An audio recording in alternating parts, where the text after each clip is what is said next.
So forgive me, this is my first time doing stand-up, so if I'm bad, just applaud. Just keep it nice, all right, everyone? But, we all been looking at the news, right? It seems like every single part of this earth, everything is falling apart. We have wars in the Middle East, in Congo, in Russia and Ukraine still. We have inflation still on the rise. We have bird flu. We have birds in the Bronx Zoo dying. It's insane how weird and dangerous this planet is right now at this moment. But luckily, we're in the safest place in the world, Battery Park City. You know why I consider it safe? Because, when you're scrolling through TikTok and Instagram, they always show you, Japan and Switzerland, their cops don't have guns. And if you don't have guns, it creates a much safer environment. Well, in Battery Park City, we have ambassadors. Give it up to the ambassadors on the side over here.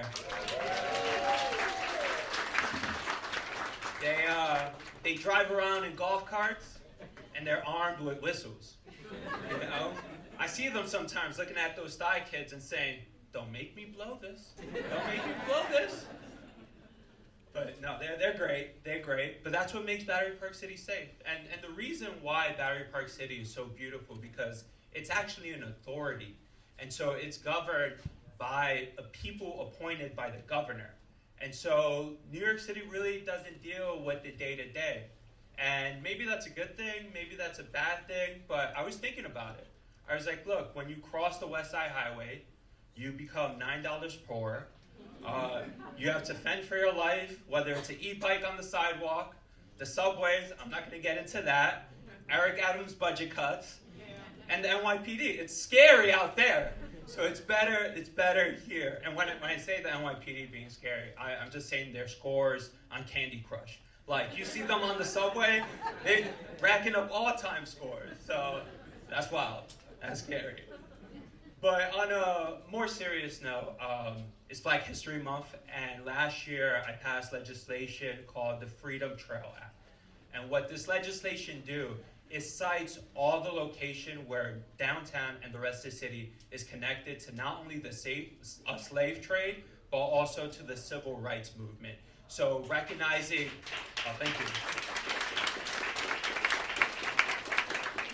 So recognizing that there was slave trade in the seaport and that Wall Street financed a lot of the slave trade throughout our country and throughout the world.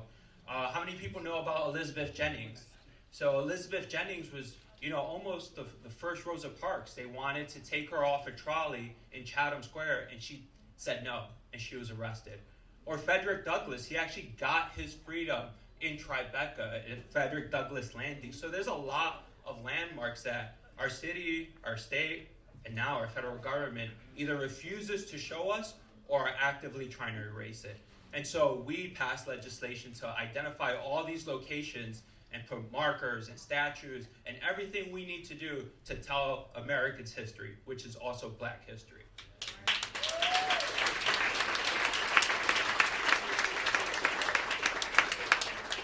However, when I was looking at Battery Park City, I didn't see any sites.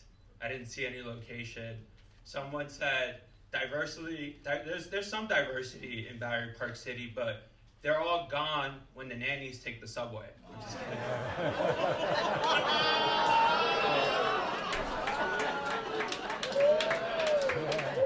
But Battery Park City is a new neighborhood.